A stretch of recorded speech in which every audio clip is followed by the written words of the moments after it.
Of course, we are back and we are settling down for the details. We are live on X Spaces, on YouTube, on Facebook. It's an interactive program.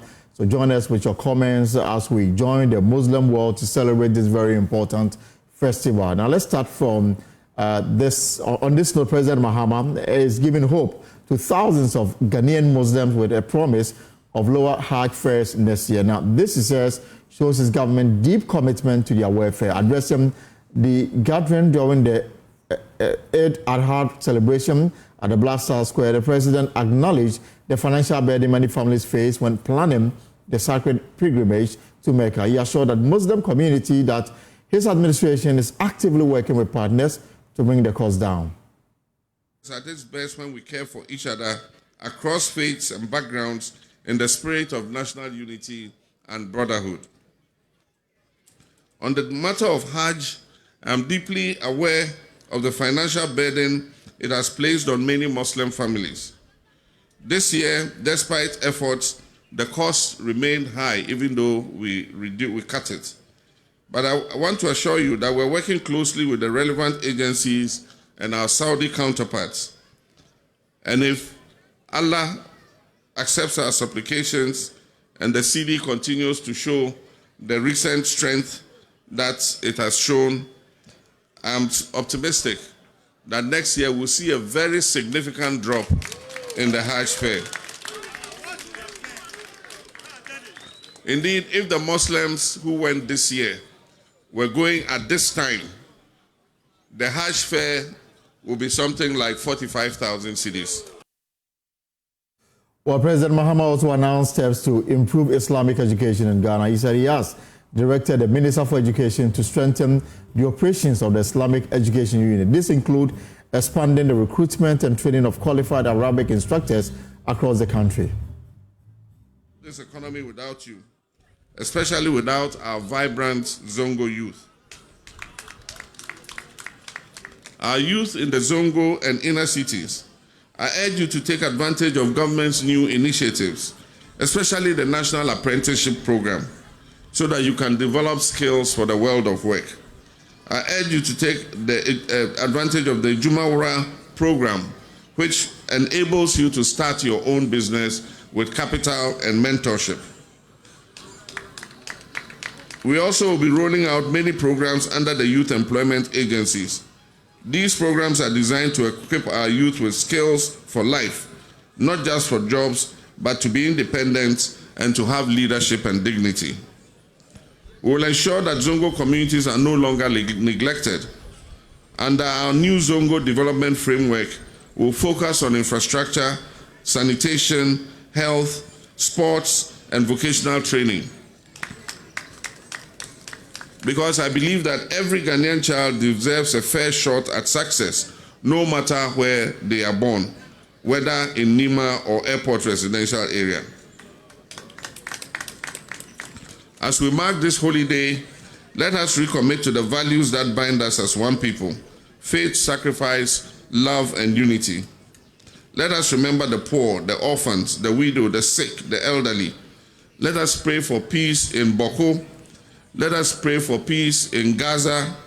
Let us pray for peace in Sudan and wherever conflict is raging, like Ukraine and Russia. Let us walk together in hope and never forget that Ghana belongs to all of us and not just a few. On this occasion, I extend my warmest Eid greetings to His Eminence, the National Chief Imam, to His Eminence, the Imam of Al-Sunnah wal Jama'ah, the Shia and Ahmadiyya communities, our distinguished Imams, Zongo chiefs and community leaders, our Muslim brothers and sisters across the country. May Allah accept our sacrifices, bless our nation, forgive our shortcomings, and elevate us all. Eid Mubarak, Barka de Sallah, Ale Karbiro Komu, Nagode. Well, as the Muslims across the world mark Eid al-Adha today, the sprawling Techiman animal market became a hive of last-minute activity. Now, Joy News correspondent Anas Abed reports a surge of Muslim buyers capitalizing on significantly lower prices for sacrificial sheep and cattle, fueled by a recent drop in exchange rate, whilst many vendors hailed brisk sales and credit improving economic conditions. Others describe a slower pace than hoped for amidst the festive flurry. Energy here at the Techiman Animal Market is electric. It is a sea of wool, horns, and haggling voices. This is the final countdown for thousands of families seeking sheep, goat, and cattle, the traditional sacrificial animals for Eid.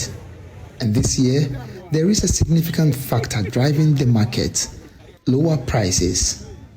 A drop in exchange rates have made imported animals, many sourced from neighboring countries, more affordable than anticipated. Vendors Joy News spoke to confirm prices for prime sheep and cattle are noticeably down, some by as much as 15 to 20% compared to recent weeks. Salajano, Ekoso, Kama. Yamasi and Kanakwe, Adeba Kwa, Aya Aniji pa Dollar na Kofom no. Ama more so Ebo Akofom, Ama Hieni be at Minabito. Ha, Sindia Afuwe, Salajana as a course or enemy. La yanzu dai alhamdulillah yanzu kudin sanu ya zo kasa kadan lokacin kwanan cin da kasuwa yana bisa amma kwanan gare da yarda Allah kasuwan ya zo kasa kadan ana samu ana sai da kyau period time na mo na bo ajin fa but ye be wura Eid no e ka be 1 month to Eid we let me say uba ukita 5,000 kura ubeti manya bi jama o yere na umma e ja Eid no because on kan na ntesa na ni say This market day is a high-stakes ballot of supply, demand, and fate. For buyers, the lower prices are a welcome relief, allowing many to purchase larger or better quality animals for the Eid than they might have budgeted for. For these sellers, however, the sales today have been better compared to a week ago. Alhamdulillah, if it nano de nano ne anora de o yabo ho pa na nedie alhamdulillah ya da yasi amato mo pa nano nato fono biamba kura na nedie alhamdulillah ya da yasi. As usual of such annual markets, there are however a few of these traders who describe the market sales as slow compared to their higher expectations. Tam na ben ya wie but said that we are in the city and cautious show to send a phobia yenim. You know, your bumpire say, a few days I can say Biana, and Kupaya Domna, a pager dear. The man is a few no and Cassadi. Jano, as I walk from Kakra, is a slow bizarre. As the sun sets on the Techiman Animal Market, the bleating will gradually fade. Tricycles laden with cattle and vans filled with sheep will fan out across the Bono East region and beyond. Lower prices have injected excitement and opportunity into this crucial market before Eid al-Adha. From the bustling heart of Techiman's Animal Market, I am Anna Sabit reporting for Joy News.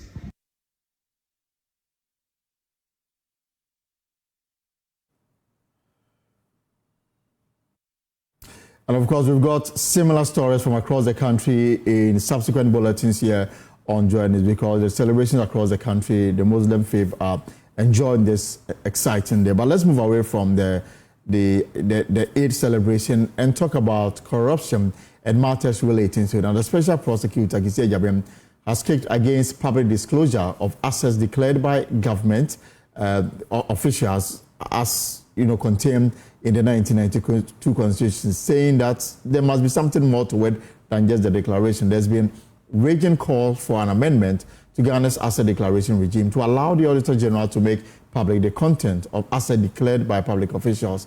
But speaking at a high-level conference on Ghana's anti-corruption architecture at a conference center in Accra, the OSP insists the current regime is fit for purpose, as full disclosure may put public officials into more danger. I do not, and I will not add my voice to calls for the publication of assets for public scrutiny. In our experience, it would be unhelpful and would merely subject public officers to inordinate public curiosity and the specter of the real likelihood of reprisals against their assets.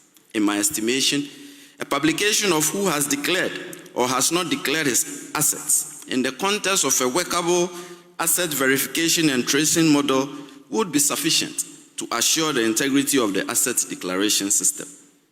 On another score, I dare say corruption begins where values collapse. That is why integrity must be designed into our educational system, from the basic level through to the tertiary level. And I'm looking at students. A student who regards a corrupt businessman as his or her role model would invariably emulate him without remorse. Do not do so.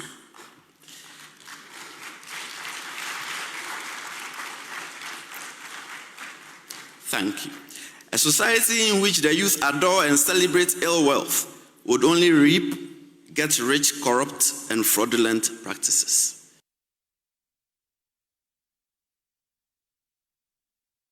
Well, the OSP is also calling for a change in the constitutional provision to extend lifestyle audit and recovery to politically exposed persons and private individuals believed to be engaged in corruption and corruption-related activities. Full of lifestyle audit, non-conviction-based asset recovery should be stamped in the Constitution to encompass public officers, politically exposed persons, and persons in the private sector suspected of having engaged or engaging in corruption and corruption-related activities, on the reckoning that the person must have legitimate sources of income sufficient to justify the interest in any property that that person holds. Therefore, where a person's resources far outstrip his legitimate income, the unexplained portion should be liable to confiscation. This will be a critical tool also to detect fraud and undeclared income for tax purposes. Thus, conviction after criminal proceedings should not be a condition precedent for asset recovery purposes. That is, proceedings on an application for a confiscation order or a restraint order should be civil and not criminal. Then again, the rules of evidence applicable to civil proceedings should apply to confiscation and restraint proceedings, and confiscation orders should have the effect of a judgment of the High Court appealable to the Court of Appeal. In relation to this, there should also be a reverse onus clause of a presumption of corruption tied to lifestyle audit. That is to say, in all proceedings, civil and criminal, there should be a presumption of corruption. One, where a person, whether in public or private life, is in possession of property or resources for which he cannot satisfactorily account for, or pecuniary resources and property disproportionate to his known legitimate sources of income, should be deemed to have been obtained or received through corrupt means. And two, a gift to a public officer by a person who has or seeks to have any dealings with a government or public agency should be deemed to have been given and received corruptly as an inducement or reward. Further, there should be a more robust and effective asset declaration mechanism in respect of public officers and persons undergoing lifestyle audit to close the loop on the amassing of illicit wealth and to enhance accountability. We should move beyond mere repositories to a system of verification and tracing undeclared assets. Well, bemoaning the decline in Ghana's performance on the Global Anti-Corruption Perception Index, the Vice President, Professor J. Nano Pokuajiman, indicates that President Mahama is executing some key anti-corruption agenda to turn the situation around. She says the passage of the reviewed Public Officers Conduct Bill is also in line with government effort to win the corruption fight. Appointment of a presidential advisor on the National Anti-Corruption Program, the first of its kind since 1992, represents a strategic approach to coordinating our efforts. This office has identified 5 key areas that will anchor our revitalization efforts, including cooperating between anti-corruption agencies, partnerships with the state interests and governance authority to ensure integrity, provide assurance of domestic and international communities, proposing legislative and policy reforms, and supporting the Attorney General's office in receiving and processing corruption complaints. So what is the path forward? Revitalizing Ghana's anti-corruption architecture requires bold actions across multiple fronts. We must legislate and revitalize unexplained world orders, extending the application to both public officials and private citizens, while anchoring the principle of reverse burden of proof in our Constitution. The revised Conduct of Public Officers Bill will onboard the views of CSOs, anti-corruption institutions, the media, academia, the international community, and all relevant stakeholders to ensure that this bill stands the test of time. The bill will be open to a comprehensive engagement by all stakeholders, and its content and passage will once again demonstrate our commitment to accountability and the fight against corruption. Well, the Deputy Attorney General, Justice Swimsai, was also there on behalf of the Attorney General Minister for Justice, and this is what he told the conference. One thing that we all know is that leadership matters. And so every day we know that the courage of the institution should be reflected in the courage of the leader. Above all, the question must be asked, how courageous is the leader of the institutions? And then comes in public trust. So every morning we ask ourselves, do we have the trust of the public in what we do? This gathering is not merely ceremonial. It is a space for robust reflection and institutional renewal. It is an opportunity to hold the mirror to ourselves and ask the hard questions, the questions that would transform the people we lead. As Ghana re-examines its own accountability journey, we stand ready to learn, to share, and to act. My boss and I, that is the Attorney General, reflect the President's confidence in the ideas and recommendations and partnership that emerge from this conference.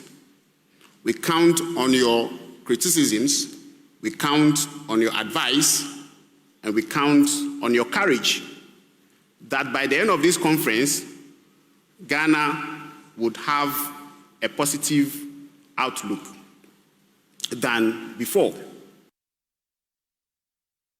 Right, let me bring in Edem Senano. He is on the governing board of the AU Anti-Corruption Drive, and he is participating fully in this conference ongoing at the Accra International Conference Center.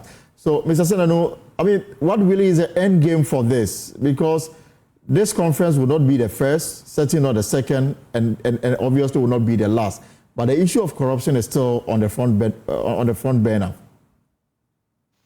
Well, to put it in context, this is the highlight of 5 days of a country review. Right. Under the AU Convention for Combating and Preventing Corruption, the AUABC, which is the organ I belong to, does country reviews.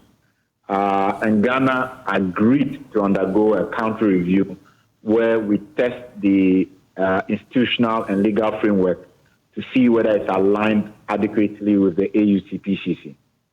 The conference is just the highlight at the end of the review process. Okay. After engaging various institutions, including the judiciary, parliament, the executive, the anti-corruption agencies, the attorney general, civil society. And so Ghana had to answer questions on specific indicators which will allow us to draw a conclusion on how well we are faring and make recommendations on what Ghana can do much better to progress in the fight against corruption. And a lot of very useful things came up. So what for you may be the weak links in our fight? Well, we've identified various pieces of legislation that need strengthening, where you have clearly sanctions so that there's clarity on what kind of punishments people receive as deterrent. We've recognized the lack of adequate collaboration between entities. We've also identified some constitutional changes that may be necessary in order to make sure that we are more effective in the fight against corruption.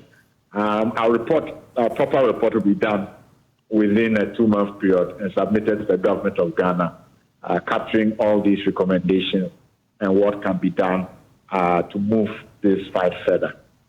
But you know, there's been a lot of talk around commitment to the fight against corruption, especially when I listened to the Vice President's speech, where she referenced a code of conduct for public office holders that will be going to Parliament to ensure that everybody is roped in. And I said to myself, I've heard this like 100 times. And don't we get tired of free? Yeah. Yeah, the difference in this instance is that one of the key findings is that we need the law. What you have, let's say, executive policy. Executive policies can only be is the head of the institution who can try and enforce. What we don't have, and that's one of the major legislative gaps, is the Code of Public Officers Law. We have a draft bill which has not been finalized. It is the absence of that which will include the sanctions for public officers who engage in various forms of graft, whether bribery, whether embezzlement. What specific sanctions should a court prescribe when they are caught? We don't have a law on that.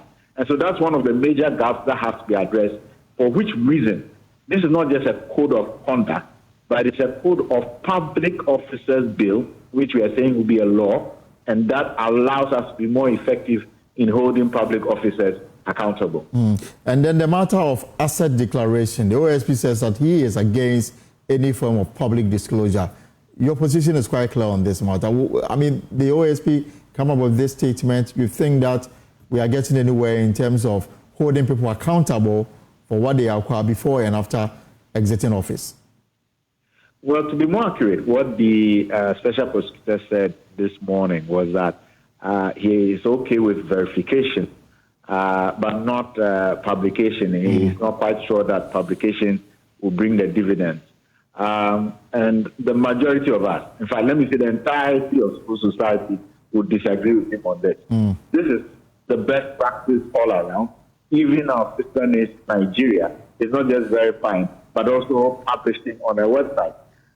If you offer yourself for public service, then you become open to public scrutiny, and nobody should run away or shy from being scrutinized. We want to know what you came in with. We will monitor how you apply the resources you are giving. And if you begin to live a life where we know that cannot be commensurate with the remuneration we are giving you, we will raise a red flag.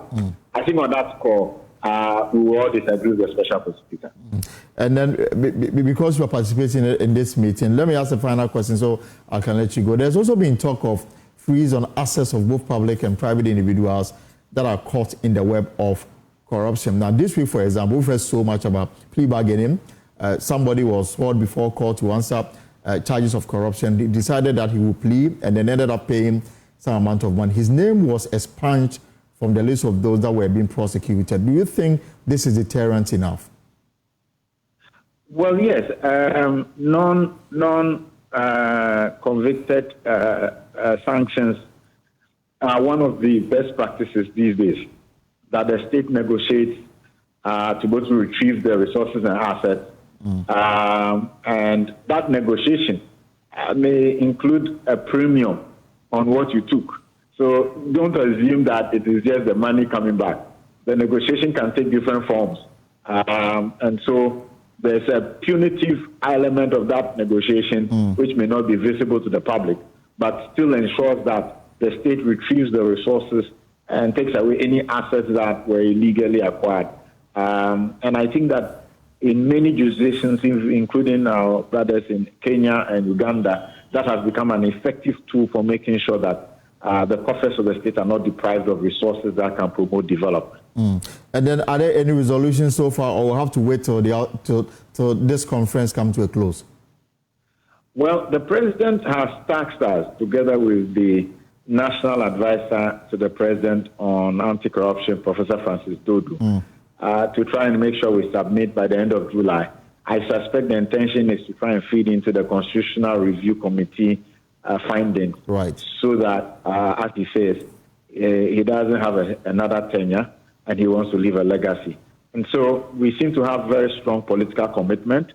We are hoping that when we submit our recommendations, it will find space in all the necessary actions that this government wants to take, and that somehow this reset agenda will bring some change, some very significant change in terms of the fight against corruption. Adam, thank you so much. Let me leave you so that you can join the discussion. Adam Senanu is anti-corruption campaigner and is also on the board of the AU Council on Anti-Corruption. So this conference is ongoing at the Accra International Conference Center. They are to present their report to the president in July. And then, like he said, there's also ongoing process to amend the 1992 Constitution. The hope is that the report will find expression in the yet to be undertaken review of our Constitution. Now, let's stay a little longer on matters related to corruption, because Interpol has listed Ghana's former Finance Minister, Ken Ofori-Atta, as wanted on its official website. This development follows a notice from the Office of the Special Prosecutor, which declared Mr. Ofori-Atta wanted after he failed to appear for a scheduled interrogation on June 2nd. Now, on your screen now is that red notice that Interpol issued late last night and is now on Interpol's website. So that's Mr. Ken Ofori-Atta, not different from what the OASP published after that news conference on Wednesday, on Tuesday actually. So that's the name, Mr. Ofori-Atta, also known as Kenneth Nanayao. He's a male, 65 years old, place of birth Accra, nationality Ghanaian, but it is unclear where he is now. Even the OASP's own notice on that points to different locations where he might be. The United States of America, the United Kingdom, there's also Hong Kong, there's Guyana, there's Cayman Islands, there's South Africa. So with this, the OASP is hoping that they may be able to track him down and then, get him to face charges of corruption and corruption related. But on the websites of Interpol itself, they make the point quite clear that a red notice is a request to law enforcement worldwide to locate and provisionally arrest a person pending extradition, surrender, or similar legal action. A red notice, they say, is not an international arrest warrant. The individuals are wanted by the requesting member country or international tribunal. Member countries apply their own laws in deciding whether or not to arrest this person. The majority of red notices are restricted to law enforcement use only. And this is the disclaimer they've issued on their website, on the website of Interpol. Now let's talk about health, because the Health Minister, Kwabena Kando, is calling for an urgent establishment of an independent mediation body to help resolve the growing impasse between government and the striking nurses and midwives as the nationwide industrial action enters day 3.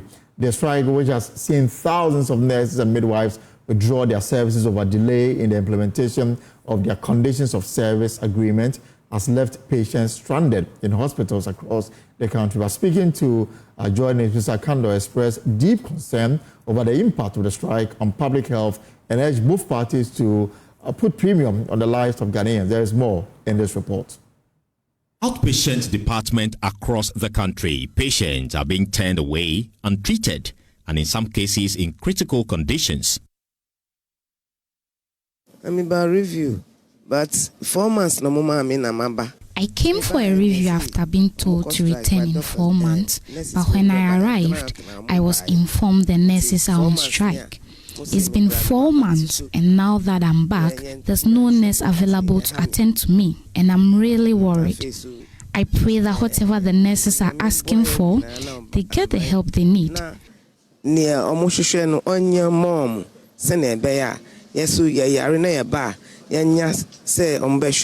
came here because of an eye problem. I've run out of all my medication, and some of it needs to be changed. No man sister no maka say me koswa na maye. Nti na me buy because 4 months there ewa say me transit me nim da mo be back nti eham. Me how ne say me nine me yare me ba hospital. Me ba ntempa me duru about 5 o'clock. I have a problem with my leg, and even though I got here very early, I've been waiting for a long time because of the strike. All my medication has run out, and some of the drugs I was given have side effects. I wanted them changed, but there's no one here to help me.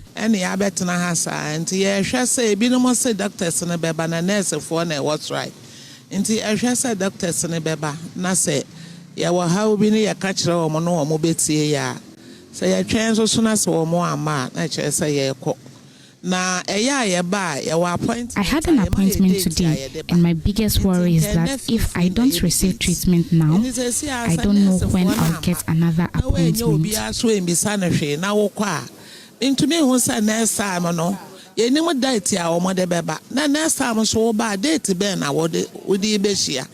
And this is here no nurse for instance or mumbe ye who doctors nurse for instance na date. And this is here how else we there some pa and here say Yankopon na nkasa be ye yadom. Takradi number na my appointment time. Maybe ya. I came from Takradi today after setting off at 8 p.m. yesterday. My appointment, which I've waited 6 months for, is scheduled for today, but there's no one here to attend to me. All my medication is finished, and I have nowhere else to go. What worries me most is that my appointment expires today. Now, Oba, or nurse Obi Abba Bene, anyone didn't come or be a nurses and I said doctors. At the Greater Accra Regional Hospital, doctors were forced to juggle their core duties with additional responsibilities. Dr. Leslie Issa Adam Zakaria is the medical doctor. The labor ward where pregnant women come to when they are about to deliver, we don't have nurses at post. So what it means is that we are challenged in receiving new patients. We are challenged in receiving patients coming from the house to see us. For instance, on a daily basis, we see over 600 outpatients. But yesterday, because of the withdrawal of service, we saw less than 100. And it was even, there was rain, so I'm sure the impact was not felt as much as we anticipate today. Health Minister Kobina Minta Kando is urging restraint, calling on striking nurses and midwives to return to the negotiation table. When you don't have anybody to listen to you, when nobody is opening his or her door to you, you have nobody to hear you out, and you are frustrated, and you are embarking on such an action. I mean, you have every right to do so. It is not when we are ready. Anytime both official and non-official to listen to you to find solutions with the greatest of respect. Life lost can never be retrieved. And that is what I think we must all consider. The National Labour Commission has declared the strike illegal and has ordered an immediate return to work. And the reason why we are also asking them to call off the strike is to enable parties engaged to reach an amicable settlement. It is unfortunate if they are unwilling to call off the strike, but it's prudent that they call off the strike so that we can, parties can reach a settlement. As both sides dig in, patients remain caught in the middle with lives hanging in the balance.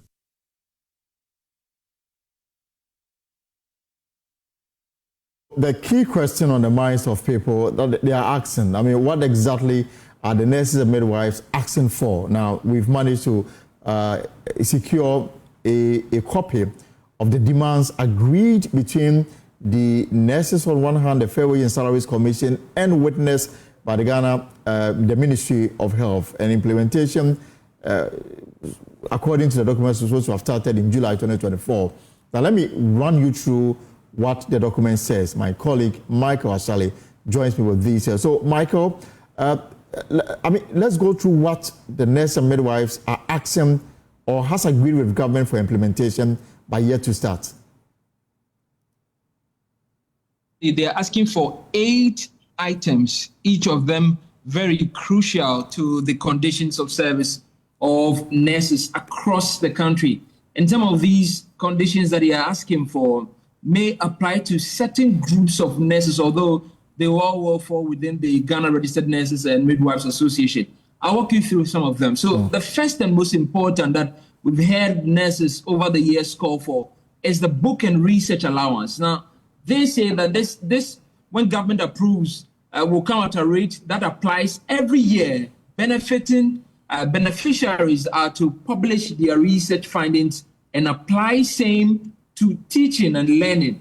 And also, when it comes to who is eligible for this particular condition that you're asking for, that will be nursing tutors with PhD and masters, especially those who are focusing on research in degree-awarding public health sector institutions. So book and research allowance, that is number one. If you go to the second one, they're also asking for uniform allowance. Now, they say that they are asking for 1,000 Ghana cedis per year.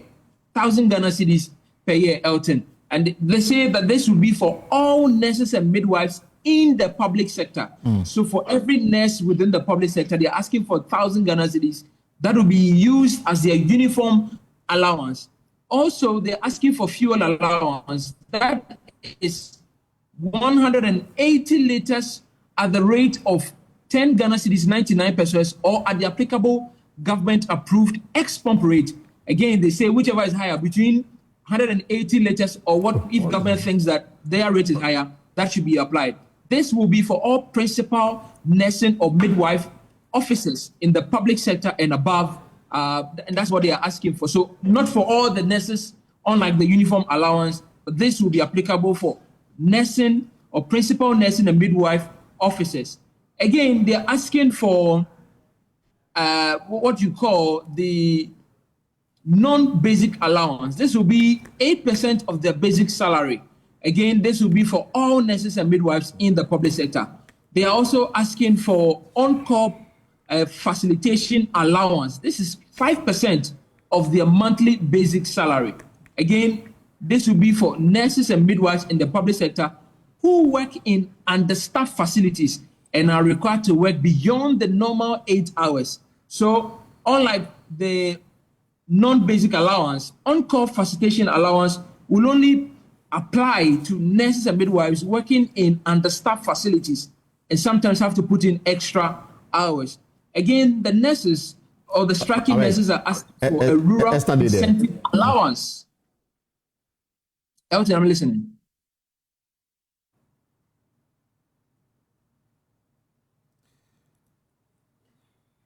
Okay, so they are asking for the rural incentive allowance, which it says to be paid as contained in the final document, and then also a 13th allowance, 13th month allowance. So at the end of every year, they should be paid 1 month basic salary for their nurses, and midwives should be paid at the facility level on a yearly basis. And then finally, a continuous professional development support.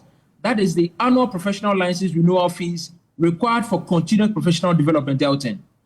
All right, Papani, thank you. Michael, thank you so much for this. So this is what we know that the nurses are asking for. Now, if you check the document, it is signed by some individuals, including the president of the Nurse and Midwives Association, the general secretary, the former chair, the former CEO of the Fair Wages and Salaries Commission, and of course, the chief director at the Ministry of Health. So wait to see what government intention will be in terms of implementing it, which is almost a year late. Let's take a short break here on the pause and return with our conversation.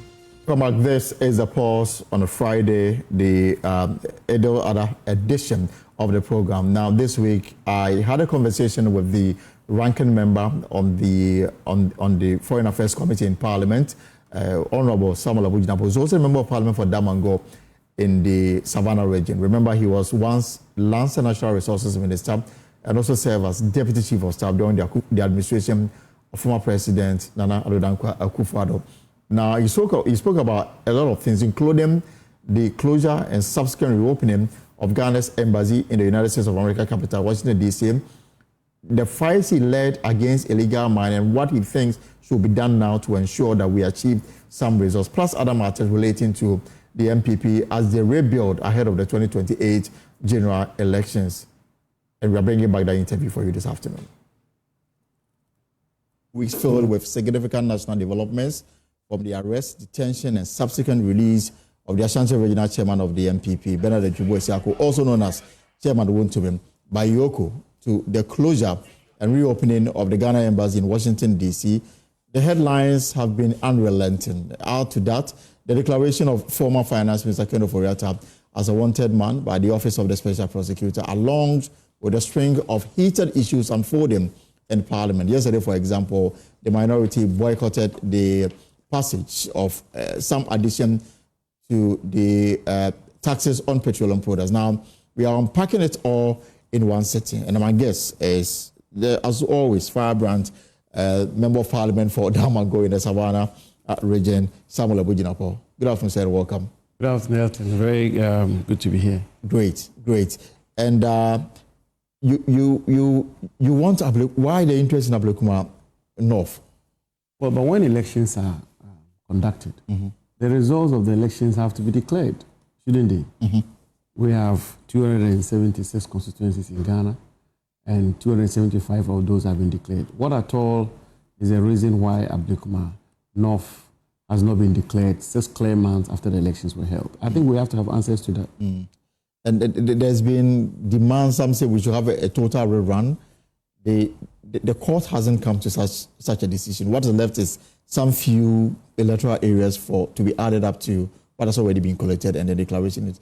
Do you really need to tell the police to do their work? Because I think that in practice they should be doing that. Nobody should go and ask them to do their work. Well, I think it's important that we all acknowledge that in a democracy, institutions must work. And if institutions are not up to the task, you will have citizens, groups, and political parties taking measures of their own, which is the last thing we want to have in our country. And therefore, if the Electoral Commission has come out formally to indicate that what they require to be able to bring the Ablekuma North elections to closure, and some firm conclusion, is protection from the Ghana Police Service. What is preventing the Ghana Police Service from doing that? I mean, I find that whole situation totally bizarre. And I believe the minority, we've taken this position, the position we've taken and the protest, which was waged by the minority, rightly so, today, is essentially to bring to the front burner and to demand and insist that the police are up to task and live up to their responsibility by providing security and protection for the Electoral Commission to discharge its mandate of declaring the results of Ablekuma North. The people of Ablekuma North deserve representation in Parliament. And as we speak today, isn't it totally anomalous and a scandal that there is a whole constituency for 6 months without representation? And it's difficult to appreciate, because clearly this shouldn't drag to this far. It certainly shouldn't. How many polling centers are outstanding that will have to just keep a whole constituency in limbo as who is representing them? Well, and as it's turning out, I think also what has become extremely clear is the fact that the victor of that election and the winner of that election is pretty clear. It's quite obvious that the NPP candidate won the election, and the reason why some individuals or groups or political party is made it a point to prevent the collation of the results and the subsequent declaration is because they already know the outcome. And so I think, look, I don't think it's good for our democracy. I don't think it's a good image of the government. The government has a considerable majority in Parliament. Right. And even if they didn't, let right be right and let justice prevail and let the winner of the elections be declared and declared immediately. Let's just say in Parliament, yesterday you walked out. Why? Well, but what is happening in our country? You have a government that said they will have, they protested against e-levy vehemently. They, in fact, not too long ago, when the president opened the National Economic Dialogue, the finance minister said he will not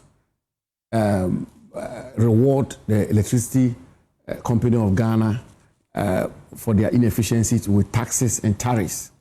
And just weeks and months thereafter, we are being slapped with a levy, which is almost 200% of e-levy. If you look at the the impact, the immediate direct impact is going to have on cost of living and on the standard of living of individuals in our country. And this is the case where you cannot even escape it. In the case of e-levy, you only paid when you send money through mobile money. Right. In this particular case, whichever way you look at it, the negative impact is going to be on all citizens of our country.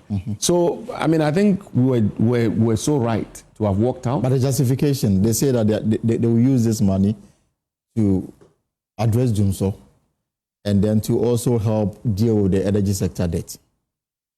Really? I've also heard comments from officials of the government saying that this has nothing to do with any debt and that this has everything to do with populating the accounts or the funds of the energy sector to be able to keep the lights on.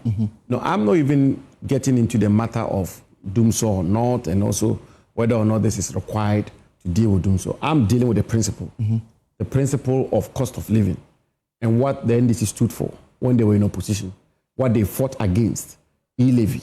And not too long after they won elections, the position taken by the finance minister that we should not have additional taxes or tariffs. 6 months down the road, with all that is happening in our country, the cost of living, issues of livelihoods, and so on and so forth, and what the government fought against and stood for, and the commitments they made to bring about relief to the ordinary citizen. And just 6 months, we've had increment in electricity tariffs, water tariffs, and here we have a levy being slapped on the ordinary citizen once again, just 6 months into government. I mean, I think that, that really the principle of it and the fact that there's a clear departure from the promises and commitments which were made to alleviate the sufferings of the Ghanaian. But by the way, you agree with me, we'll have to find a way to deal with the energy sector debt. According to your brother, as at the last count, we are according to the energy minister. According to the energy minister, John Jinabo, as at the last count, the debt stood somewhere around 800 billion cedis. Now, the finance minister said that debt alone is enough to collapse the entire economy of this country. And so something ought to be done about it. The majority leader says that basically it is saying that Ghanaians should give 1 cedi each when they buy a liter of fuel so we can end Dumso. Just 1 cedi so we can end Dumso. Yeah, but the government itself has said that this is not meant to deal with energy sector debt. The government has come out, I heard it. The government has come out formally, officially, to say this levy is not being imposed to deal with debt.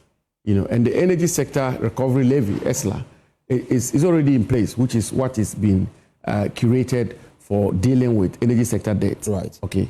And the government has said this is not a levy to deal with debt.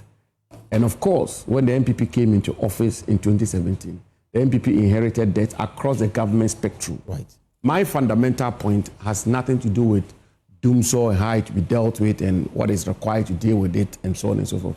My point is the principle of it, the principle of cost of living, the principle of livelihoods of Ghanaian people, the principle of the National Democratic Congress when they were in opposition, the principle which was laid by the finance minister at the National Economic Dialogue, which was held sometime in March. Right. And 6 months down the road, this is obviously going to impose a lot of burden on the everyday Ghanaian. That is indeed the point. And the government needs to be speaking. And you heard the nurses, talk about their condition of service. And this is just going to exacerbate the cost of living for ordinary Ghanaians. And for me, that is where our attention should be. In fact, this afternoon, some officials of the GPRTU, last week, they had to reduce fares because of the appreciation of the cedi against the US dollar. Now, if you want to put this in proper context, a liter of fuel, so 5 liters will make 1 gallon. That means every gallon you buy, you are spending 5 cedis more on it because of this tax. And they say that we were asked to reduce fares because of the appreciation of the cedi against the dollar. We did so. Now, you've used another means to impose more taxes on petroleum products. And it is forcing us to go back to the old price. This is a classic case of robbing Peter to pay Paul. I mean, it's a classic case. And the issue of the appreciation of the currency is not a constant. We all expect that our currency should be strong. We all hope that our governments will put in place the right measures to keep the Ghanaian city strong. I mean, that should be the wish of every Ghanaian. But as we've seen over the years, and as our economic history should teach us, and as is the case in almost all countries in the world, the strength or otherwise of a currency is not constant. But this levy is constant. So even if you reduce fares 2 weeks ago on account of the appreciation of our currency, it may as well be that in 3 months, 6 months down the road, or a year down the road, we don't wish for it, but the currency may depreciate. But this levy will still be in place. So really, the point is the commitment, for me, is the issue. The commitment the government made. Vote for us, we come into office, we will put in place measures which will cushion the Ghanaian. Vote for us, we come into office, we'll put in place measures which will reduce the cost of living. Vote for us, we come into office, we will protect your livelihoods. And 6 months down the road, you have this major levy which is being slapped on the Ghanaian people, which is about 200% e-levy, more than e-levy. And e-levy was said to be a levy which was going to impoverish the Ghanaian people. But what will this do to the Ghanaian people? That's the question we have to ask. But if this will keep their lights on, then we should welcome it. We should welcome it. I mean, we all want the lights to be on. There's absolutely no two ways about that. But you still have to answer the question of the commitment to reduce cost of living. Assuming the government brought this in and said, look, we're bringing this in, which will ensure that we keep the lights on. But we recognize that this is going to have a negative impact on cost of living. And therefore, we are taking these other additional measures to cushion you. But that is not the case. You keep the lights on, but then it will still bring a burden on the Ghanaian people, and it will exacerbate the issue of cost of living. And this is a government that said they're coming to deal with cost of living. And 6 months down the road, you are putting in place measures which is going to worsen cost of living in our country. That is a question that we have to ask the government. There's no two ways about that. All right, so my guest is Samuel Abu-Jinapor, and of course your comments are welcome. Now, he's also the ranking member on the Foreign Affairs Committee. So let's spend some time on events within that committee in the last few weeks. First is the decision by governments or by the Foreign Affairs Minister to close down Ghana's embassy in Washington, D.C., the capital of the United States of America. But currently, as we speak, the embassy is opened. In your view, was that a prudent decision? Well, I think everything about that decision is problematic. And I want to believe that if the minister was given another opportunity, he probably would have done this differently. And if you look, Elton, if you look at the time frame between when the mission was closed down and when the mission was reopened, you have to come to the conclusion that the decision was not well thought through, that it was a rash decision, and it was not diplomatically elegant. Right. There's absolutely no two ways about that. There is a laid down procedure for the closure, the opening and closure of diplomatic missions across the country, across the world. You first of all have to take the decision, and the decision must be grounded. It must be first, for example, due to diplomatic rift, security concerns, budgetary constraints, strategic reallocation of resources, and this is governed. Okay, this is governed by international law, the Vienna Convention on Diplomatic Relations. Right. So even the decision, there's a laid down grounds on which an embassy can be closed. An embassy can be closed on the account of the Vienna Convention. And it is set out clearly that it's either diplomatic rift, security concerns, budgetary constraints, strategic reallocation of resources. I don't know where this particular ground falls within these grounds which has been set out under the Vienna Convention on Diplomatic Relations. But you have to notify the host country. Right. 2. 3, you have to coordinate with the host country. 4, you have to have internal preparations. You have to have consular notification. You have to, of course, public announcement, flag lowering, enclosure ceremony, turnover of the premises for the mission, and legal and financial wrap-up. It's a whole laid out 10-point grounds and procedure for the closure of diplomatic. It is for temporary or permanent closure? Whichever. If you are going to close down your diplomatic mission, you have to go through these processes. That was not done. Secondly, the grounds on which the closure was announced, as you know, it was because a certain non-foreign service staff, a local contractor, who set up an outfit for courier services and other services relating to visas, okay, and which the ministry had issues with in terms of the proprietary of their operations. Right. And that, for me, I don't think is a sufficient grounds for closing a diplomatic mission. This person is not even a foreign service officer. This person has come out to even deny flatly of any malfeasance or of any wrongdoing. And as we speak, a competitor organization or a competitor company, an Indian company, which renders the same services, is still ongoing. I mean, nothing has been done to that particular company. That for the Ghana embassy in Washington. Yes, an Indian company. I have that on record. So, all put together, we took the view, and by that I mean the minority caucus on the Foreign Affairs Committee took the view that the decision was rushed, and there have been similar incidences in the past. They've been dealt with in a different manner without the brouhaha which was associated with this particular decision. And as a matter of fact, it had far-reaching negative consequences on the reputation of Ghana in the eyes of the Committee of Nations. But some are saying that the integrity of Ghana's embassy was at stake because of what this person was alleged to be doing. Yeah, but that, first of all, the person is even denied it. Second of all, the investigation is not being concluded. Thirdly, there are several departments of a mission. You have the Trade Department, you have the Security Department, you have the Investment Promotion Department, you have so many other departments of a mission. You have the Consular Services, you have career foreign service officials who have nothing to do with this particular... And all of them were asked to go home. Well, then what? Go home. And they've been a complete withdrawal, recall of foreign service officials from the Washington mission to Ghana. And some people are even raising the issue that this may probably be some charade or a ruse in order to realign people at the missions across the world. Because new set of individuals were sent there. Yes. After those working, they were asked to go home. So the bona fides of that is even being called into question. And the reports we have is that morale among foreign service officials across the world in Ghana's missions is quite low, because these persons who are so dedicated, who break their backs for our country, there's a brush which is being used to brush all of them as though they are all criminals, they are all fraudulent. And we think that if the minister wants to have a proper interrogation or overhaul of the operations of our missions across the world, there is a much better way, an elegant way. But to deal with the bleeding, I mean, you've come across a situation where an embassy staff may have compromised his position. And he's not even an embassy staff. Okay, a local contractor. Yes. But he had access to the extent that if he was able to, according to the minister, divert applicants to a certain portal where payments were made, and that the minister didn't know to what extent maybe his activity may have compromised other staff. I mean, the prudent thing for him, according to him, was to get everybody off whilst investigation, are conducted to establish who. Investigations took 48 hours or so, and the mission was reopened.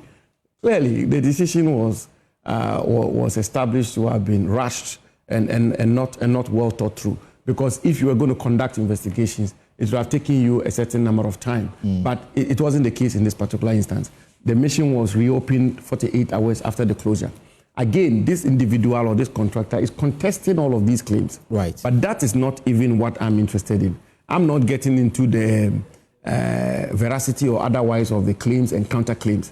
I'm concerned about the decision to close down the mission. I think the decision to close down the mission was, the grounds for closing the mission in a country like the United States, an important partner of our country like the United States. I mean, the minister had the express, backing of the president when he issued that Facebook post.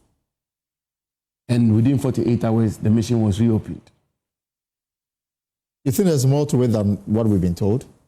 I'm wondering whether the minority owners are you've undertaken your own independent probe into this matter. There are numerous claims as to what is the real motive for this kind of move. And some have even suggested political motives. In other words, they want to recall so many foreign service officials in order to send officials who are,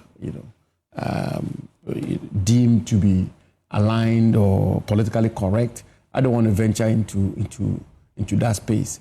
What I'm saying and what the caucus is saying is that the decision to close down the mission, the grounds for that decision,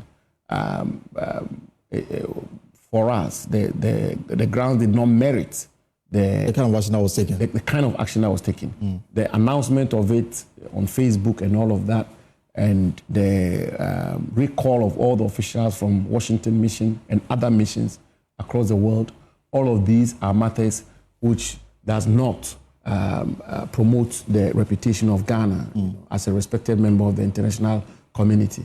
And therefore, we've even filed an urgent question in Parliament, and we've made a requisition that the minister appears before the committee for us to have a discussion with him on this matter. Because we find it very, very, very serious, and we think that it's important that Ghana's foreign policy is conducted in a manner that lifts the flag of Ghana.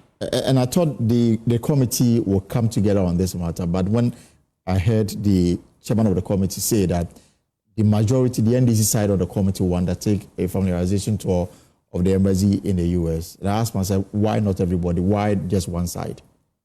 Well, I mean, we don't have a difficulty with a familiarization tour, but we think that that is not the important issue on the table today. The important issue on the table when the closure took place, and at the time the respected chairman of the committee, Honorable Oko van der Poy, held a press conference, was that the mission be reopened. Because at the time he held this press conference, the mission was still closed. And our priority was to advocate for the reopening of Ghana's mission in Washington, which was done a day or so after. Now, we don't know the outcome of the investigations. We have to wait for the outcome of the investigations. But we are still also calling on the minister and the ministry to exercise restraint in respect of this recall of foreign service officials and reposting of foreign service officials across board. We think and we have reliable feedback and information that is dampening the morale of Ghana's foreign service officials across the world, and that is a problem. All right, we'll talk about illegal mining, but let me quickly pick your brains on your Ashanti Regional Chairman spent almost a week in Yoko, custody for whatever. Yoko has yet to form. I mean, you are a lawyer. Yoko as a state entity, as we speak right now, as far as Yoko is concerned, we do not know exactly why Chairman Wontumi was held in their custody for 6 days. I can go with the comments by the Deputy Attorney General that he was being investigated for money laundering and few other matters. But Yoko as an entity has yet to fully tell Ghanaians the reason why it kept Chairman Wontumi in custody for 6 days. When he appeared before CID, a day after the CID of the police issued a statement telling us why they invited him for questioning. First, your take on the detention and then the fact that we are in the dark as to what really is going on as far as the Yoko investigation is concerned. Well, Elton, it may be difficult to point this out, but clearly, what has happened to Chairman Wontumi, and you've been involved in the discourse of our country for a while now, and you may attest to what I'm about to say. It's almost like a circus, okay? It's almost like merry-go-round. In the past, and I will not specify particular administrations, but in the past we've seen people being arrested. When there's a change of government, there are people being arrested and put in detention, and they are either denied bail. In some cases, their rights are even trampled upon, and in other cases, they are given very unreasonable and onerous bail conditions, which makes it difficult to satisfy, and it just go on. And sometimes when you've been in this enterprise for a while, you cannot help but identify that this is the usual show him where power lies, teach him a little lesson, and so on and so forth. We're laughing about it, but it's not a matter it's not a laughable matter. In other words, if we want to build a democracy which is fit for purpose, we must ensure that the rule of law prevails. And we must ensure that right is right, wrong is wrong.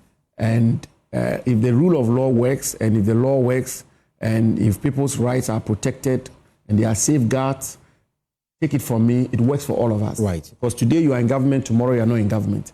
And if the law works, the law protects each and every one of us. You know of the story of Adolf Hitler, when in Germany during the Second World War, They arrest this person, they arrest that person, nobody speaks out. And those who don't speak out begin to become victims of that particular regime. So for me, that's how I look at it. If you ask me in all sincerity, and I think that every objective-minded person, I mean, most objective-minded persons will come to the conclusion this was a classic case of teaching Chairman Wontumi a lesson. Why? Why? No? Well, why we can get into that another time. But when you look at it all, the whole play, it was obviously the situation of, look, let's teach him a lesson. But it is totally, totally wrong. Because somebody was taught a lesson yesterday, another person was taught a lesson a week ago, or in another administration. Chairman Wontumi, there's supposed to be an attempt to teach him a lesson, and then tomorrow you continue the merry-go-round and you have the circus. That is not how a democracy should function. So for you, this is a political harassment? Well, it's you cannot help but come to that conclusion.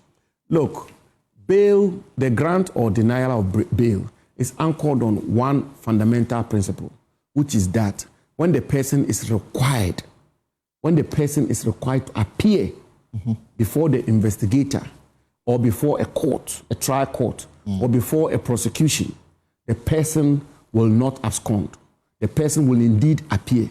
Or if the person is released, the person will interfere with investigations or will tamper with evidence and so on and so forth.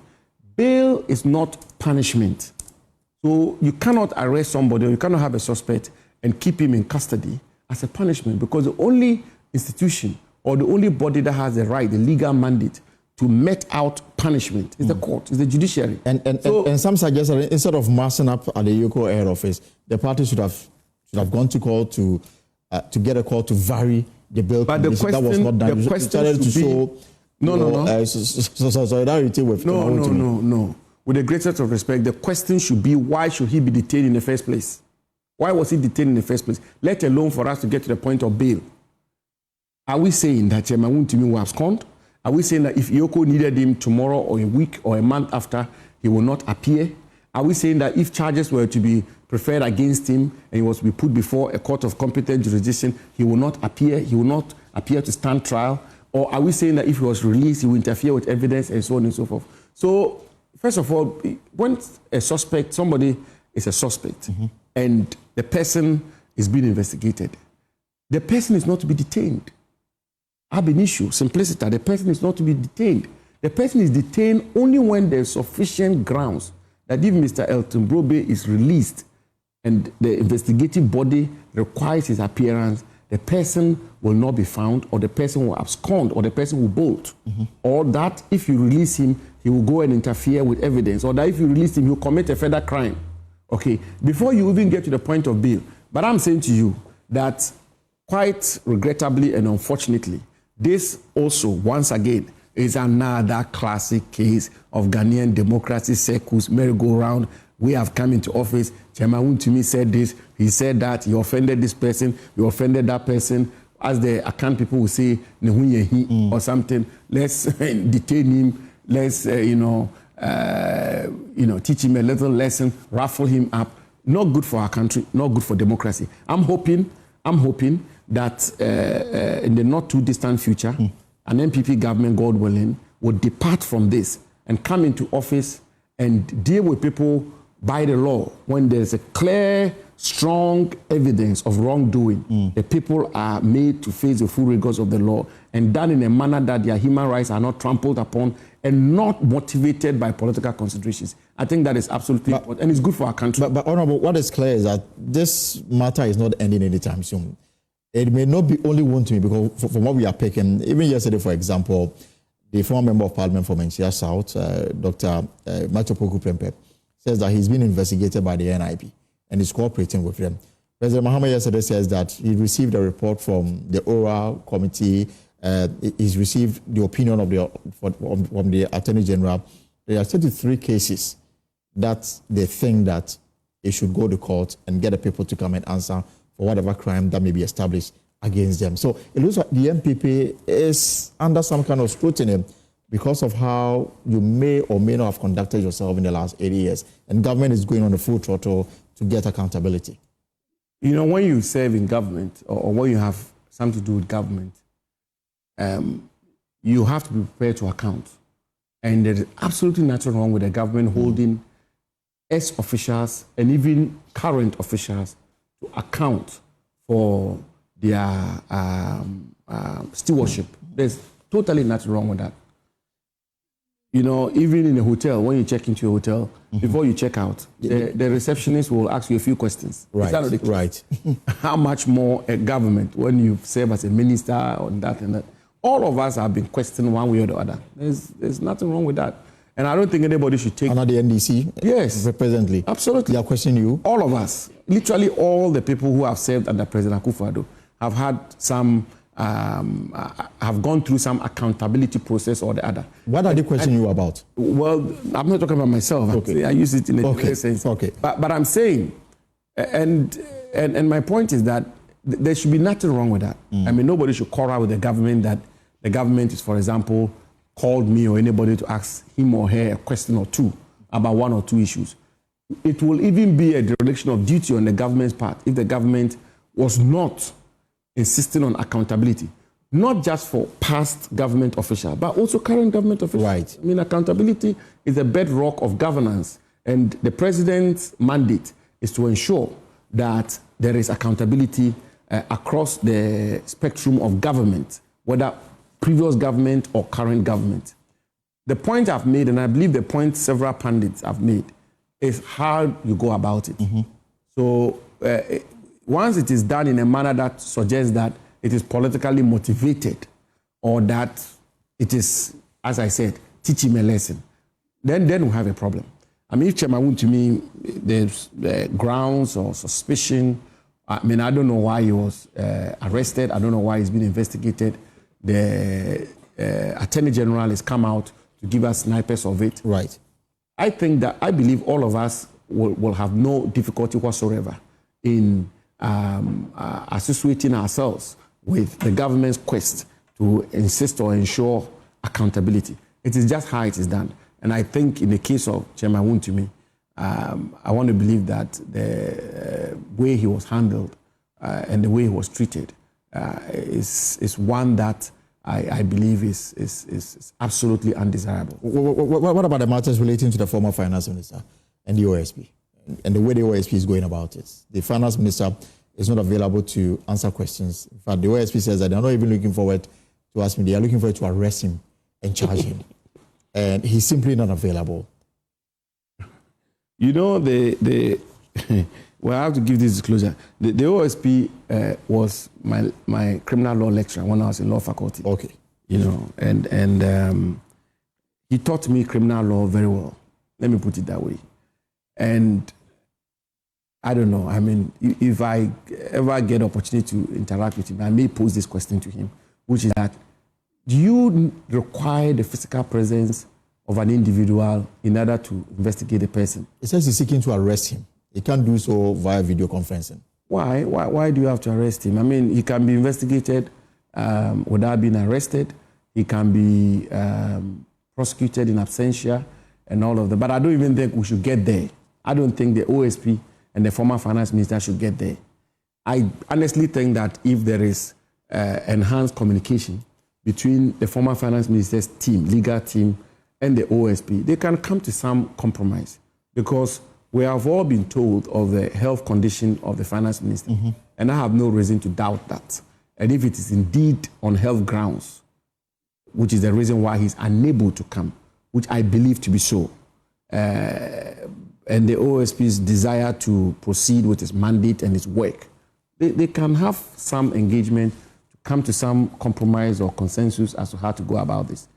I'm not too sure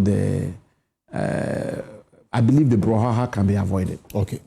Now let's spend some time. I've seen so many questions. I will share with you pretty soon, because a lot of people appear to have so much interest in the conversation, especially you as well.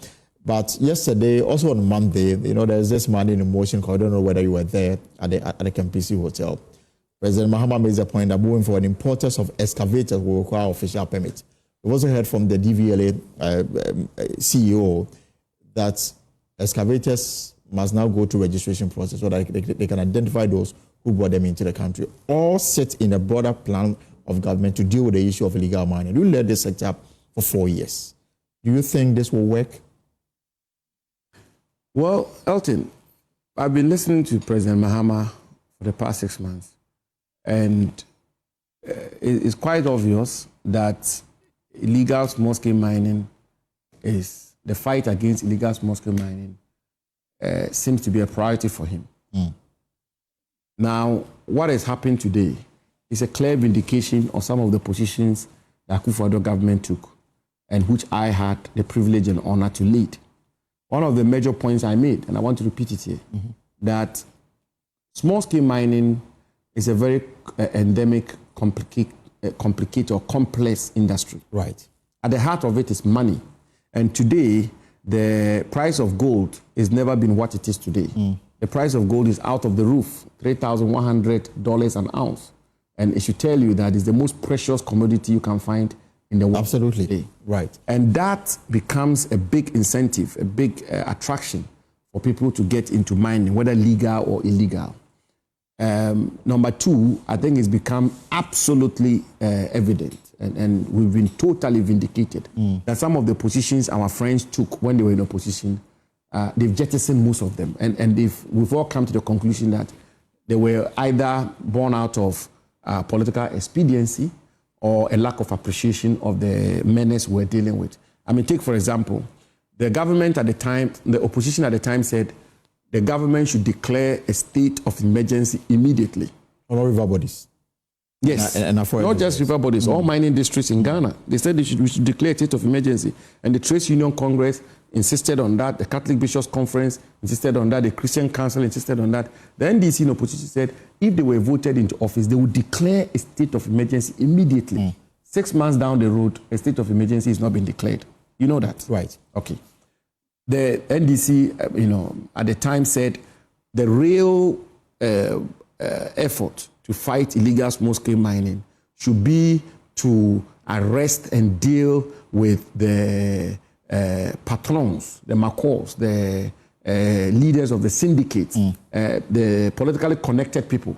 We all know today, and I think if you are an investigative journalist, you're a man about town, you know what's happening in Ghana. If you put your ears on the ground, you can ask any of your investigative journalists.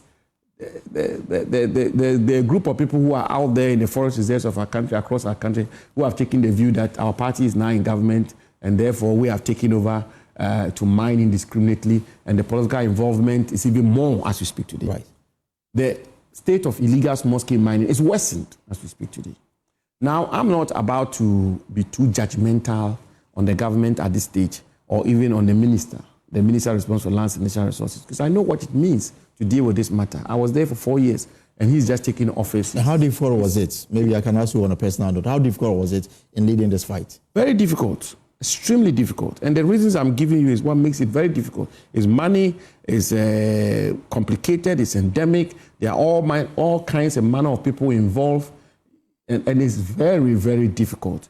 And as I say, the minister has been there for just 3 or 4 months, and it will be unfair to begin to criticize him and to begin to pass judgment on him.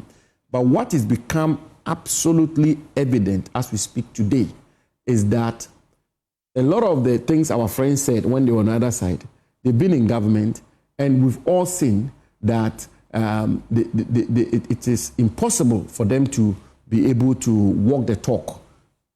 Take the example of excavators. Okay? The president says we require permits moving forward. Right, to import. I'm saying to you now and here that the law as it stands today is that you cannot import an excavator without permit. So you can't. That's the law. The law is called the F Moving and Equipment Law, so LI, 1 LI. That is the law. And when I was minister, even when large-scale mining companies like Newmont, Goldfields, you name them, had to import excavators for large-scale mining, they had to write to me as Minister for Lands and Natural Resources. I had to certify that these are mining companies who are going to use these excavators for legitimate, legal mining operations, and forward it to the Minister for Transport. And the Minister for Transport has to give a permit before these excavators are imported into our country. Yes, the president is right that excavators continue to be the biggest problem in our country. And yes, he's right to say that we have one of the largest pool of excavators in Africa. In Africa. There's no two ways about that, especially if you look at the number of excavators vis-a-vis the construction portfolio of our country, road constructions and the rest. We do have an excess number of excavators in Ghana, all because of illegal small-scale mining. But the point I make, most respectfully, is that there's sufficient legislative mechanism which requires permitting before excavators are imported. But the question is not about putting in new laws. It's about enforcing. So the issue is that even though the law may exist, it is also possible that a lot of excavators came into town without going through the permit regime. Well, if that is the case, fine. And if it's the case of putting additional measures to regulate the importation of excavators, I will have no difficulty with it. But I'm saying to you that there is already a law and there's already a regime, a legal regime framework which requires that permits are acquired before excavators are imported into our country. That's a fact. And it's also a fact that illegal small-scale mining is worsened. It's a fact. There is a certain culture of impunity which is creeped into the sector. We wish the president well. We wish the minister well. We will all will them on, and whatever we can do to help, we will do so. But what has become clear today is that this menace was not an Akufo-Addo creation, was not an Akufo-Addo problem, and that the Akufo-Addo government did its best in dealing with this matter.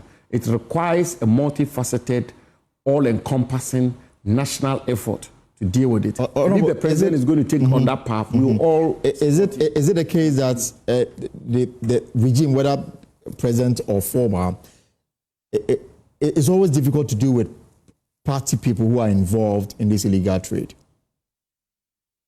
Well, that is because sometimes I'm sure that you may have the evidence, but because of the personality involved, it's always difficult to act. That is one of the problems. I never had that situation. I never had a situation where there was a party person involved in illegal small-scale mining that I turned a blind eye to. We dealt with it indiscriminately. The police CID. We know we burnt excavators. I do of the National Women Organizer, and there was a big hula baloo about it in our party. A lot of things happened. Even though subsequently a company made a case which we looked into and all of that. So I never had that kind of situation. But yes, there is a issue. The CID statement on Untumi says that he was undertaking mining in forest reserves without authorization. He polluted water bodies. He didn't even have the requisite licensing to undertake mining. And this obviously happened under your watch. Well, Chairman, Untumi's matters are under investigations. I will not comment on that. Let's wait for the outcome of the investigation. So this war cannot be won without everybody getting together. Yes, it cannot be won without everybody getting together. And it can be won by continuing, okay, and in some cases, ramping up the measures which have been put in, and additional measures, which deals with all the components of it.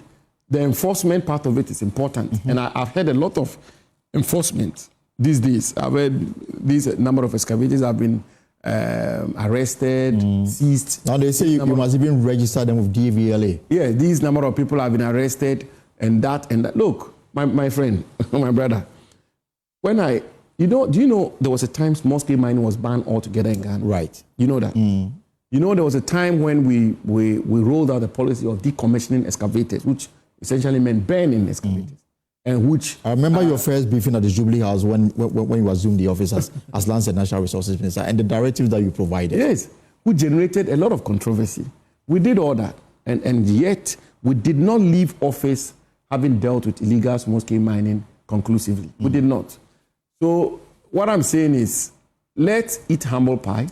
Let's accept that some of the things we said and did in respect of illegal small-scale mining, perhaps, look, somebody will say it was a politics. It's part of Ghana's problem. I'm not sure that should be our attitude. This is a national issue. This is a menace, a canker. It's destroying our river bodies. It's destroying our landscape. It's destroying our forests. It's destroying the very fabric of our society. And if we continue the way it is, we will not have a country called Ghana in the long run. Let's all come together and deal with this. I was coming to ask the advice you would give Emmanuel Amakofi-Boa, your colleague in Parliament, who is now leading the sector. What advice, I mean, because you've been there before, what would you tell him to achieve some results, if any? Look, the enforcement mechanisms are all very important. The deterrence is important. The clamping down. But the law is there.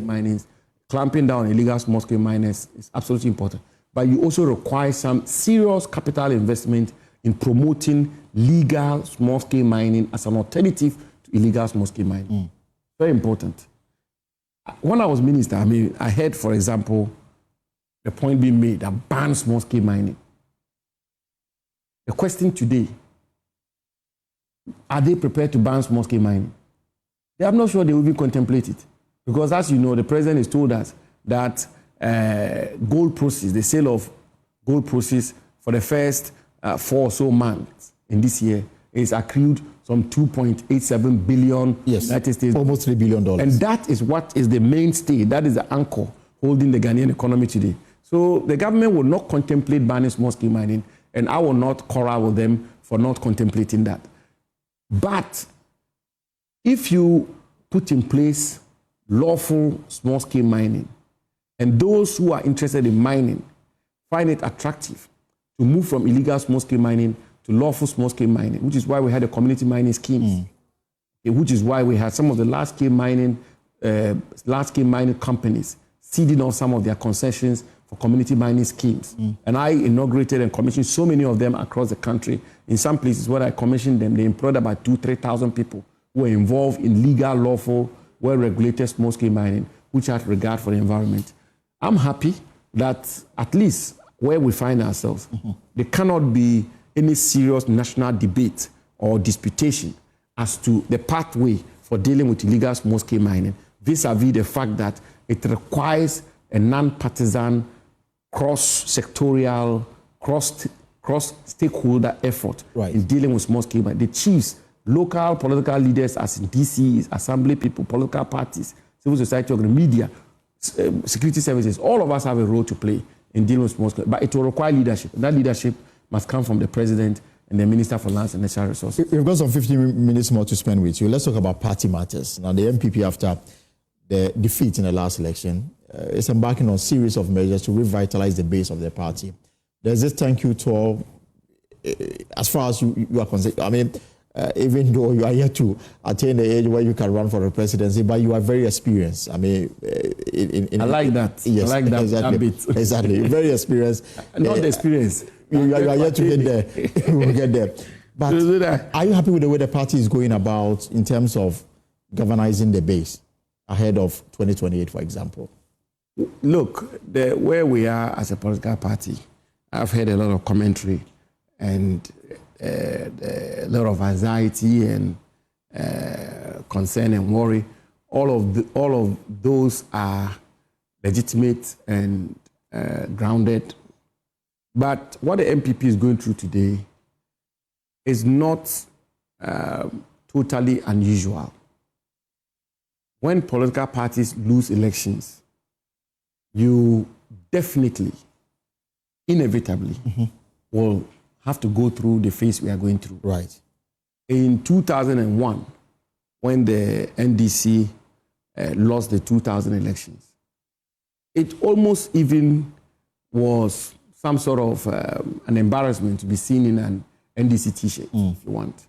The likes of Haruna Idrisu, the Honorable Haruna Idrisu, the Minister for Education, were those who came out of student politics and came youth organizers, and so many others who began to work for the NDC to become attractive again. In 2008, when the MPP lost, you had all the turmoil, which occasioned, which became the lot of the MPP. You recall the Congress at Trade Fair when we amended our constitution to expand the electoral college and the issues which were associated with it. And when the NDC lost in 2016, in their case, it was even a certain president who lost in 2016. And you had the Kosiboche report and the leaks and what happened and what did not happen. And let us all be truthful to ourselves. In 2017, if anybody has said to a political expert that President Mahama will transition from that defeat, of 44%, and the MPP garnering almost 170 seats to win a landslide elections in 2024. I believe somebody would have said, look, say that to the Marines. Right. You know, I remember very well on the election night of 2016, a very senior figure of our party making the point, and I was present, that we have changed the political map of Ghana, that there's been a seismic change in that, because when the seats kept coming, this particular constituency, MPP has won for the first time, here MPP has won for the first time. One would have said, look, this is the end of the NDC, or is the end of President Mahama, you know. But what has happened to us, what happened to the party in 2024?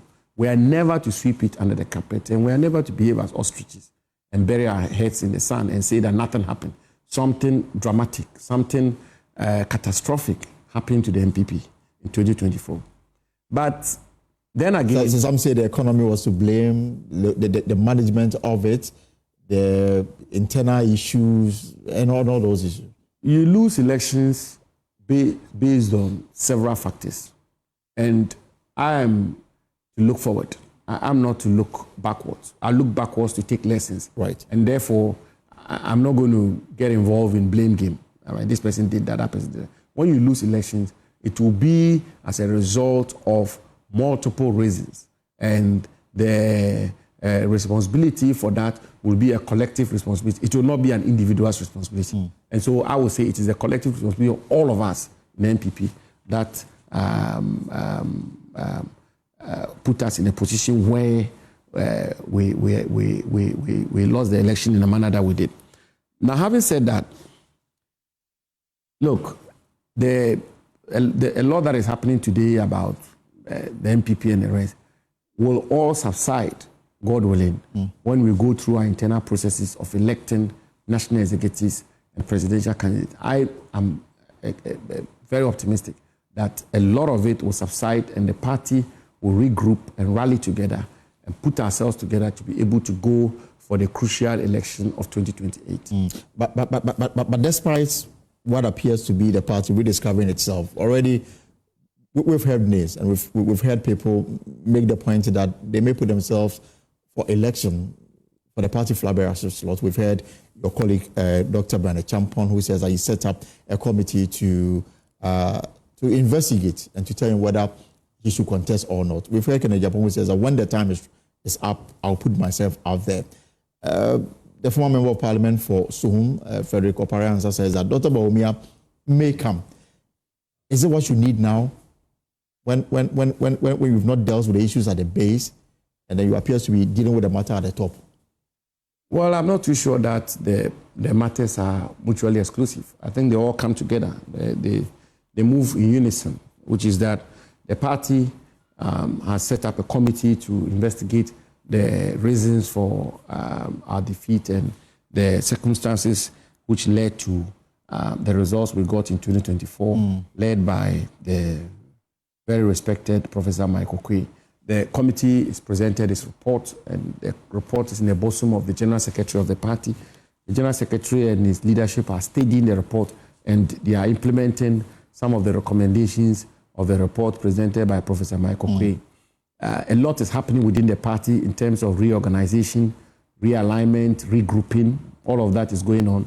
The process of electing national executives is all part of the reorganization of the party. And eventually, the process to elect a presidential candidate is also part of reorganization. And indeed, once we get to the point where we've gotten national executives elected and presidential candidates elected, all of those will help with the further reorganization of the party and strengthening of the party for election 2028. In the United Kingdom, for example, when elections are held, the very day the results are declared, there is the opening for a leadership contest very immediately, because having leaders, having the right leaders in themselves is a sine qua non for the reorganization of your party and building your party for the electoral onslaught or the elections ahead of you. And that's exactly what the NPP is doing. This meeting in Parliament, your expectation, I've heard a tall list of things that the majority leader says that the House will consider, including taking the monopoly from the Ghana School of Law, then allow other faculties to run the professional law program, plus a tall list of things that Parliament will consider. Your expectation for this meeting? The strong, high expectations, because a strong minority is a strong democracy. Right. And an unchecked government, an unchecked majority is a danger to society. It's a recipe for dictatorship, and we don't want that. We want a minority, no matter how small the minority is, and the question is not the numbers, it's not the quantity, it's the quality. The quality. And the 88 of us in that parliament, led by the venerable Honorable Alexander Afenyo-Markin, have a huge responsibility on our shoulders to live up to expectation, to be worthy minority, worthy opposition, which is capable of holding the government accountable and ensuring that the government is light is shed on the work on the workings and business of the government. That is the overarching responsibility of a minority, and that is exactly what the Afenyo-Markin led minority will be doing in this meeting of Parliament. I've always wondered how it feels like to be member of Parliament for a constituency where the sitting president has roots in. Has what? Roots? Yeah, he has roots in. I mean, he has a relationship with Damango. You are the member of Parliament for that. I wonder how it feels. Exactly. I wonder how it feels. It feels Herculean. It feels terrible. I can imagine the opposition you face on a daily basis in that constituency. It's a difficult one. You know, first of all, President Mahama was born in Damango. Right. I don't know if you know that. You're sure? He was born in Damango Catholic Hospital, the government hospital in Damango. His mother is a big figure in that whole enclave, major matriarch, if you want. And the mother's hometown, specific hometown, is Busunu, which is where the mother is buried. So, if you want, his roots in that constituency, that one is deep, well-connected roots across the length and breadth of the constituency. As you know, in the previous election, the just ended election. Yeah. In fact, beginning of 2020, the 2020. You took it from Adam Mutawakilu. Yes, he beat me. President Mahama beat me, and he beat Adam Mutawakilu as well. And in the 2024 elections, he beat me again by a wide margin, and he beat Adam Mutawakilu. In fact, if all the people who had voted for President Mahama had voted for Adam Mutawakilu, I will not be in Parliament today. So yes. So what's the magic? I mean, what are you doing that the people look beyond NDC and then vote for you? President Mahama is a towering figure there. Maybe I go to plead with him, maybe. And then finally, I mean, yesterday, the Asante paid a courtesy call on the president. I saw you in the pictures. How's Nana Akufo-Addo enjoying retirement? Oh, he's doing very well. I see him almost on a daily basis. And I think yesterday's visit by the Asante was really gracious. And it actually is a testament of Asante's towering stature and image and leadership and all of that. And clearly, he's a man, far above politics, above partisan politics. As you know, he came to congratulate President Mahama, pay a courtesy call on him, and he visited President Akufo-Addo in his home and did same to President Kufuor. Right. I think it was a very, as you know, President Akufo-Addo and Asante, the king, His Majesty Asante, go way back. So they get on very well. And it was a very lovely day yesterday. We had a good time together. All right. And your final words are people, as we take leave of us. Well, my point is just to say to our party people, for us to close our ranks behind the leadership of our party, behind Chairman in Team and General Secretary Justin Kodia and the rest, to will them on, support them in the work they are doing. Difficult times, we have our differences, we have huge challenges. It can be very demoralizing, no two ways about it. But we should also always remember that our party was founded and nurtured and built in adversity and in difficulties. And the MPP will always bounce back strongly. So if we support our leaders and we close our ranks, we'll always have our differences. There's no two ways about that. And we don't have to be friends to work together. We will step on each other's toes. But what is important is that the interests of the MPP should override all other interests. And God willing, ultimately, we will elect our national executives, elect our presidential candidate, and whoever it will be, we will rally behind the person to secure victory under God for the new patriotic party in 2028. Thank you so much for coming through. Samuel Abujinapo is the Member of Parliament for Damango in the Savannah region, also the ranking member on the Foreign Affairs Committee in Parliament. Thank you so much for coming through. Thank you for having me.